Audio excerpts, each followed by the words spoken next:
Good morning, everyone. Or, sorry, bonjour and buenos dias. Just in case anyone really wants to check it out, by all means, throw something at me. I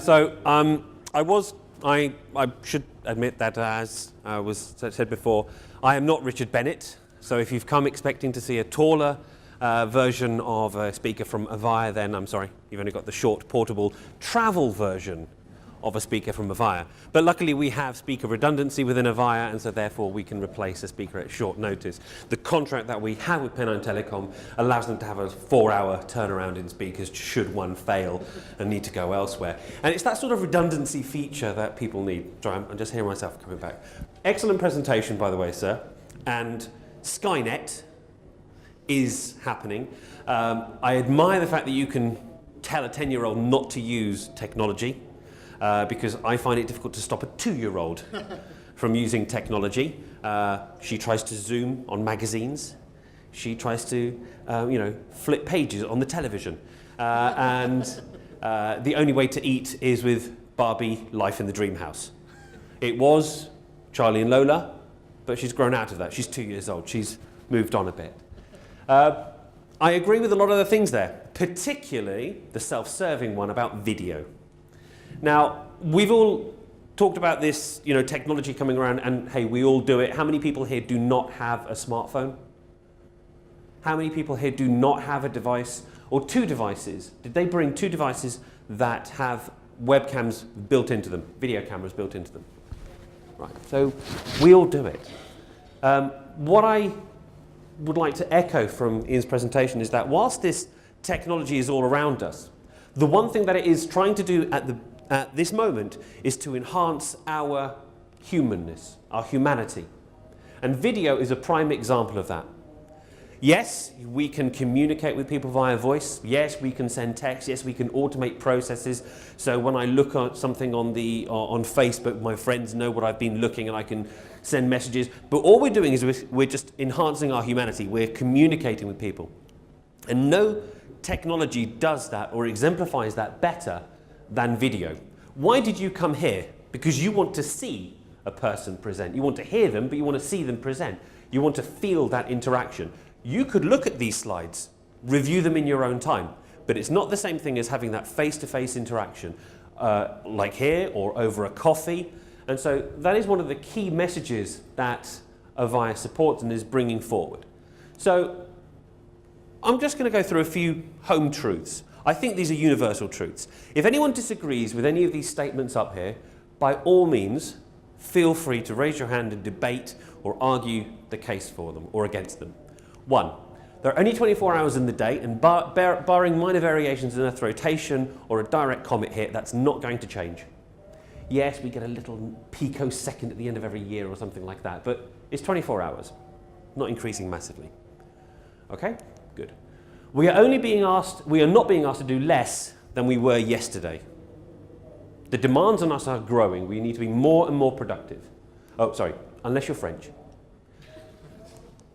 Congestion on roads and fuel prices are not decreasing. Everything's getting more expensive and roads are getting more and more congested. I remember when I came back from France after living there for a while, I found, fuel was, this was about 6 years ago. That could be a phone, but it's not. It is on mute. There we go. Fuel price like £1, something like that, £1 a litre, and now it's £1.40 something? What the hell? How does that happen? How does it go up 40% in the space of 6 years? That's ridiculous. As I mentioned, it's not easy now to find a PC or a mobile phone without a built-in camera. Government bodies or financial institutions have to order PCs specifically without a webcam built in, or they have to take a compass or a needle and have at it in order to disable the camera.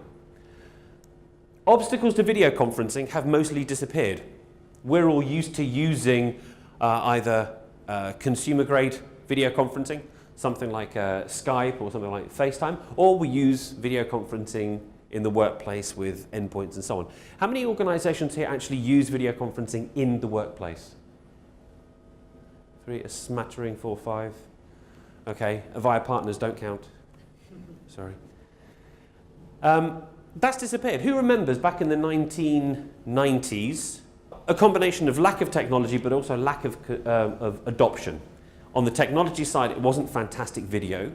The cameras weren't great. The screens weren't fantastic. It was black and white. And the bandwidth to send that traffic through just wasn't there back in those days. But one of the biggest barriers was adoption. People were not ready for this. The idea of receiving a phone call at 6 o'clock in the morning before you've had time to smarten yourself up was just, is not happening. But now, can we say that?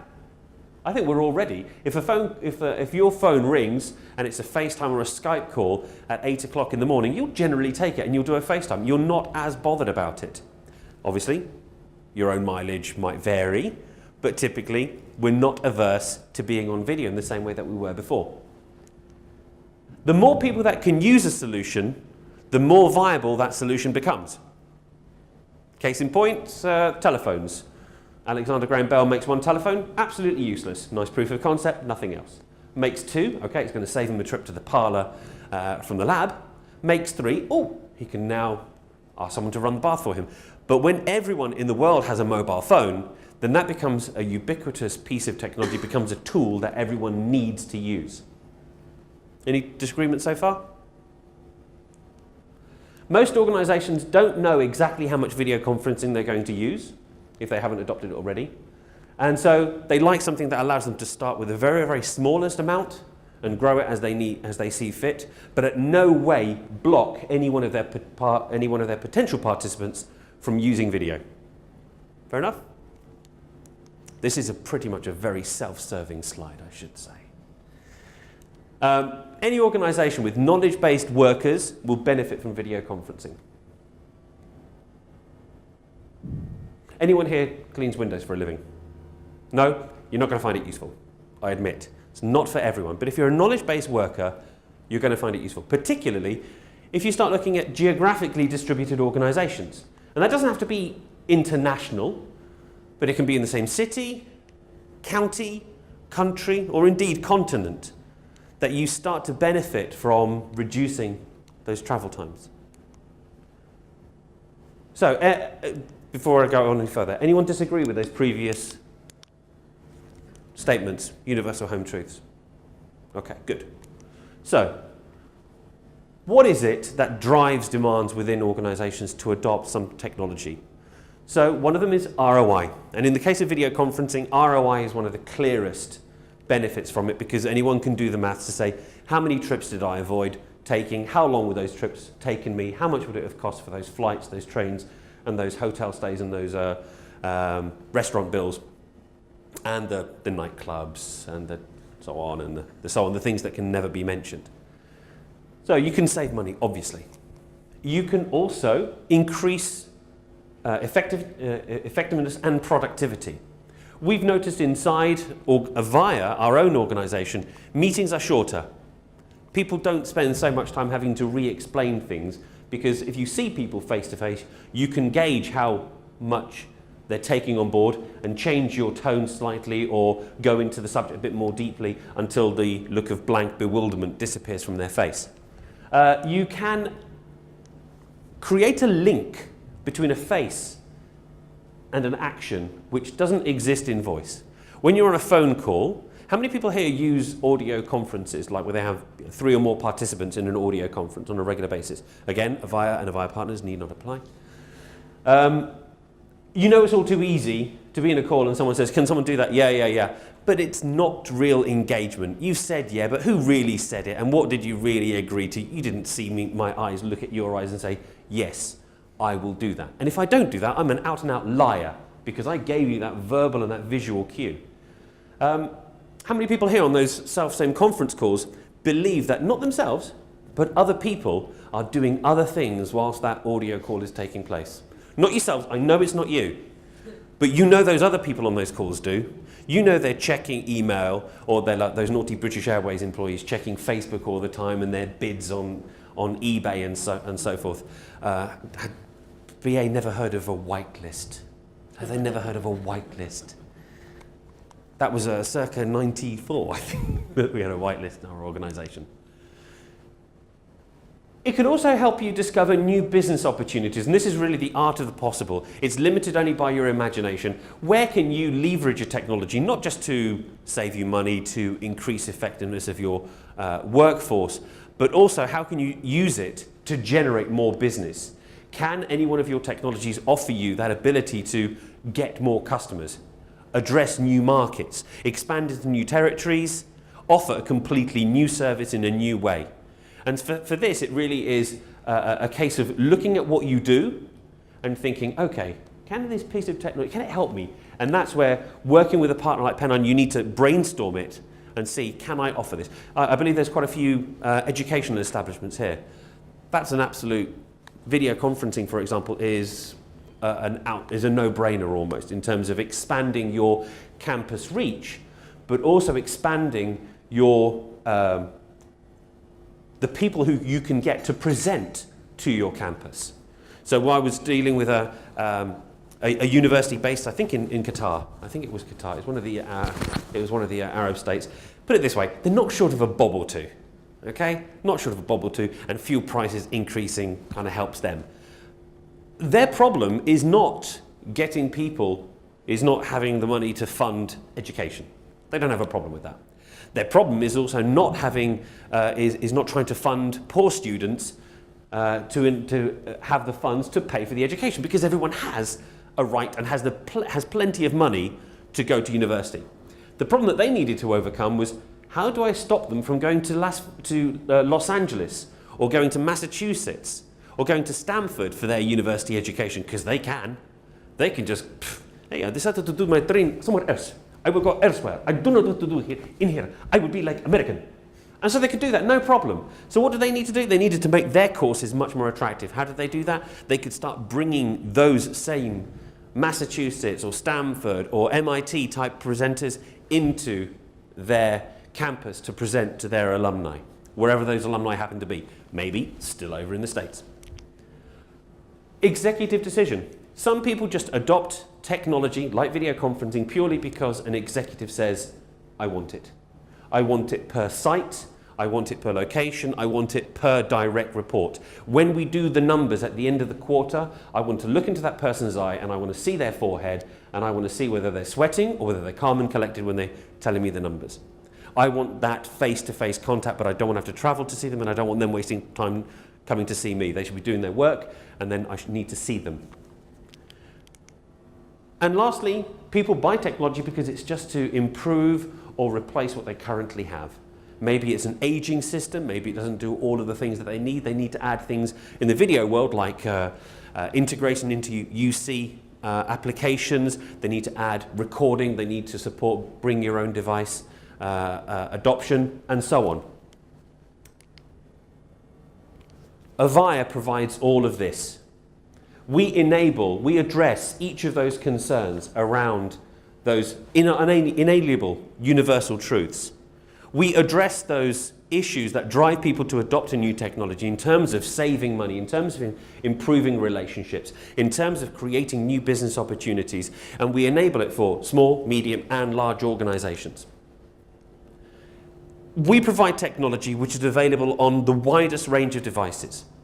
And to Ian's point, we all have a device. We might have an Android phone, we might have Apple, iOS, we might have PC, we might have a Mac, we might have traditional room-based systems. You need to find a technology that can integrate with those, because as I said before, those inalienable truths, a solution that works on the most number of devices and for the most number of people, that becomes more and more pertinent and more important. So we can extend voice, video, and content to all of these devices, so that communication is not purely location-based. You don't have to be in the office, nor do you have to be tied to a particular type of device. One of the other advantages that we offer is the ability to engage with anybody inside the organization and outside the organization. It is not limited purely to licensed participants who've registered previously and contributed a license fee to the company to be able to use them, but rather that you can extend this invitation to anyone that you have ever had dealings with or will need to have dealings with, so that they can use that same technology to correspond with you.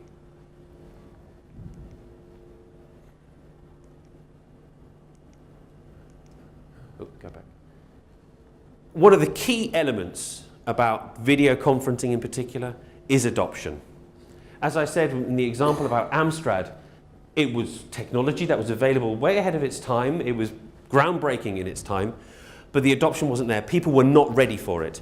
And video conferencing indeed lives or dies by its adoption. If people are not willing to use it because they're frightened of it, because they feel it's not for them, that it's not going to work, then they simply will not use it. And then it falls by the wayside. Telephones, everyone knows how to use. And you obviously use them. There's no one who says, I couldn't use it, it didn't work. You expect it to work and no one's going to accept that excuse. But in the world of video conferencing, you can all too easily say, didn't know how it worked, and no one's going to quibble that. So you need to drive or find a technology that can drive a higher utilization of that service, because otherwise you might have you managed to get a great deal on the installation cost, managed to find a fantastic price, the lowest cost equipment, but if no one's using it, it was a waste of money.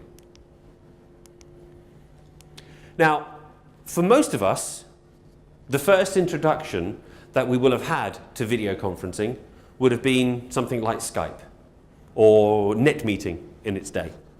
And with all due respect to these consumer products, or FaceTime, they're fantastic products. I have both, I've used both, I use Skype, I use net meeting, I use FaceTime still. What's the difference between a Skype solution and business grade video, apart from the fact that we have self-servingly chosen to only use a small window? Skype, let's be honest, does go full screen as well, so that's cheating. But that was Richard's fault, that was not mine, that was Richard's fault, he did it first. So what's the difference between these two? Because a lot of organizations, particularly in the smaller SMB sector, say, but I've got Skype, that does me fine. Absolutely correct. And if Skype fulfills your requirements, knock yourselves out. If you don't need encryption and security, because you're not dealing with very, very sensitive data that somebody else will find worth in spending time and money in getting, by all means, knock yourselves out. If you don't need multi-party video conferencing, knock yourselves out. If you don't need connectivity with room-based systems, knock yourselves out. If you don't need automatic recording for compliance purposes, knock yourselves out. So there are sectors of the business world for whom Skype is a perfectly valid solution for video conferencing. There are other sectors for which it is not. I don't know which camp you fall in, but there are solutions that can provide that availability to the whole world to download a Skype client, register a Skype address, and be available on video. There are also solutions that enable you to send someone a link, freely download the client, and boom, they're in a video call. And you can benefit from those enterprise-grade enhancements in terms of security, multi-party, compliance, and so forth. Now, when we talk about bringing video conferencing to all of these different sectors, we are seriously bringing video conferencing not just to the big Aura players, all based around dedicated video conferencing solutions, but we're also integrating them into our IP Office range, which is the smaller, small medium enterprise solution for telephony, and linking those two worlds together. So regardless of what size, we have a solution for small, medium, and larger organizations in order to deliver all of those benefits in video conferencing. And when we talk about how it changes your lives, I have trained, I've gone through this, I've done it, and it's phenomenal. I've trained 400 or so people across EMEA, across time zones, across language barriers, visual barriers. If you're on a phone call with somebody from Italy and you can't see their hand, it's like they're mute. It's not the same thing. You need that visual context.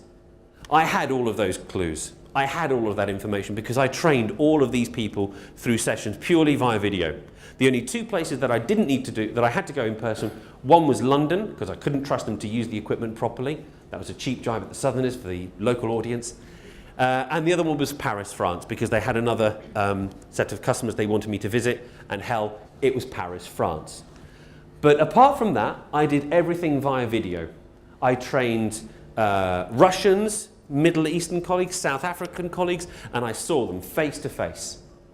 Every single salesperson in Avaya was in a face-to-face training course with me over the course of 2 months. Total cost in travel, I think I only those 2 trips, so what, £600? Any other solution to try and bring those people here, or for me to go to a certain location, would have run into many, many thousands of pounds. Having a 2-year-old daughter and a 2-month-old daughter, it was not an option either. And I found that work balance, that work-life balance, just worked out brilliantly for us. For the company, enabling all of these people to understand this solution, have face-to-face training with me, could have been anyone else, other trainers are available, and for me to be able to deliver this and do my work without having to leave the country so often, whilst with 2 very young children at home, was an absolute godsend in terms of that life balance. An anecdote that I like to cite is when I was working at Radvision, I came from the company that Avaya purchased, although I came from that company before Avaya purchased them. I travelled to Spain to see a friend's sick relative. And on the drive up from Madrid, Barajas Airport to, I can't remember, Palencia, about 2 hours north, we're driving up and we're just talking about things. And I said, how's business? How was the week? How busy were you? He goes, oh yes, I was really busy, Julian. I was really busy. I had 4 meetings to travel to. It was really, really hectic. 4 meetings. Well, that took the wind out of my sails, because I had to admit that I'd had 3. I had a meeting with people in Norway, I had a meeting with people in France, and I had people meeting in Spain, and that was Monday, and then I went and had lunch. And his ability to do work was basically limited on how many miles he could get out of the car before going to see another customer. I had no such limitation. I had that face-to-face engagement, I had that 1-hour time with a customer, we exchanged information, we worked on things, and then afterwards I would quite happily go down and get a coffee, prepare for my next meeting, and do the same again with a different set of customers in a totally different geography. He was constrained by the amount of miles that he could cover in his car to go and meet those customers. I had no such constraints. And how good is that relationship that one can build with video? For those of you who don't use it yet, to the extent which a nerd like myself uses, then let me give you an insight into it. Recently, I had the pleasure of training some people from a company that one of our distributors has purchased. Funnily enough, it was a company that I tried to bring on board when I was at Radvision. And as I was driving up there, I called the person who I used to talk at that company. Now, I know this person very well now because, well, put it this way. 6'4", XGI, American XGI. You don't get many of those to the pound. You don't find that many around the UK. And yet when we did meet in person, I knew that we hadn't met in person before, but he swore blind that we had. Hey Julian, let's go outside, let's have a fag. Because it's a joke in American. So we go outside, we're having a cigarette, and he says, when was the last time that we were in the same room? It was, I was in your office in April. I said, no, Rob, it's the first time we've met. It's nice to meet you in person finally. He goes, no, come on, really. Seriously, Julian, when was it April? I said, no, we've never actually met in person, Rob. We've done so many calls via video every single day, him down in his garden, him in his room, me down in the garden, then me in the office, him in the office. We've done so many. He was convinced that we had met before. We shared the real space. And I said, no, we hadn't. He said, I was there in April. We definitely met. And I said, I joined in June. Never happened. But that relationship was there because we had that video connectivity between us, and we enjoyed that video technology to drive a personal relationship. I turned up, another one, I went to Brussels to do a presentation there, and if I had not developed a relationship with my colleagues over in Brussels via video, walking past them on the way to the reception desk and not saying hello or not stopping to greet them would have been wrong. Because, oh, hello, yes, we haven't met before, I'm Julian, yes, we've spoken on the phone. I would have had to go through all that, but I didn't. I just walked past and go, just check out. Because we had that relationship. We were buddies, and you don't have to keep stopping and greeting your buddy and shaking their hands or hugging them, sorry, unless you're French, when you're going to check out of a hotel room. It changes that dynamic. It brings that closeness of technology enabling our very humanity, our ability to engage with people because we've met them when we've seen them before. Going to my point earlier on, 3.5 devices on average that each of us possesses that we can enable to have video conferencing on. So this is not strange. You don't have to be a complete and utter nerd or a geek to qualify for this. You've got probably an iPad, you've got a phone, you've got a PC, you might even have a desktop somewhere else. So we have those devices. As time goes on and bandwidth becomes more and more and more cheap, speedy, larger, as it comes down in price and increases in speed, you're not going to see this go away, but quite the contrary, it's going to become more and more prevalent. As that accessibility becomes ever more ubiquitous, so video will find even greater acceptance and adoption within organizations and within the consumer space. And what we want to aim towards is the ability to engage with people with absolutely zero time to collaborate. I want to talk with you. I don't want to have to speak to an IT person or have you have to engage your IT person to set things up to have a conversation with me via video. I want to send you a link, I want you to click on it, I want you to install the app, and I want you to join me in the meeting in a couple of minutes. That's what I want. I want nothing to be a barrier between us. And we have the technology to enable that. You don't need to get into your car, you don't need to fire it up, you don't need to drive down the M6, you don't have to cross the M40, down the M25 and across in order to meet me. Click on the link, I'll see you in the room.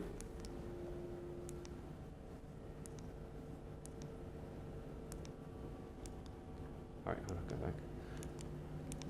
There we go. As part of Avaya, customers, we have an Avaya community where people can contribute and share information amongst themselves, amongst the wider customer base in order to share best practice and so forth. So it's a very, very large forum that we enjoy, and we have various events across the year to bring customers together so they can share experiences and share best practices going forward. And I just want to leave you with this. Our collaboration solution, when compared to equivalent products on the market, are typically a much, much, much more aggressive and attractive price point.